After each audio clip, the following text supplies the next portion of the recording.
નમસ્તે બાળમિત્રો, કેમ છો? મજામાં ને? ચાલો આજે આપણે આપણા રાષ્ટ્રીય પક્ષી મોર વિશે જાણીશું.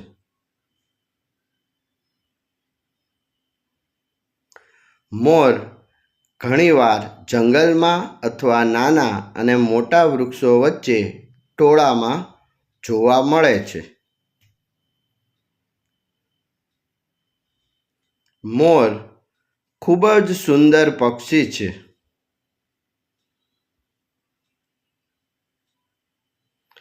મોરની ગરદન લાંબી અને જાડી હોય છે.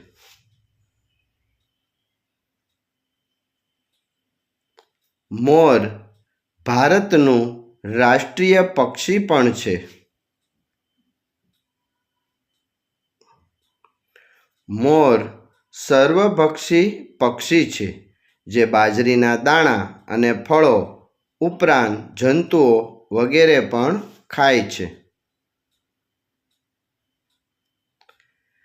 વરસાદની મોસમમાં મોરનો અવાજ સંભળાય છે. મોરનો અવાજ વરસાદ આવવાની નિશાની ગણાય છે.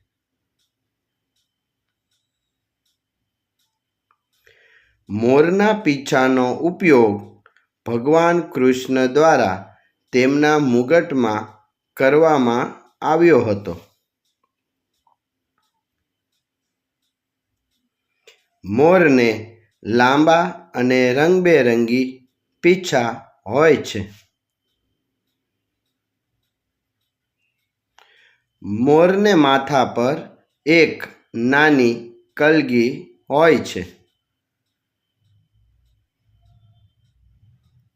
તે ભગવાન શિવના પુત્ર કાર્તિકેયનું વાહન પણ છે.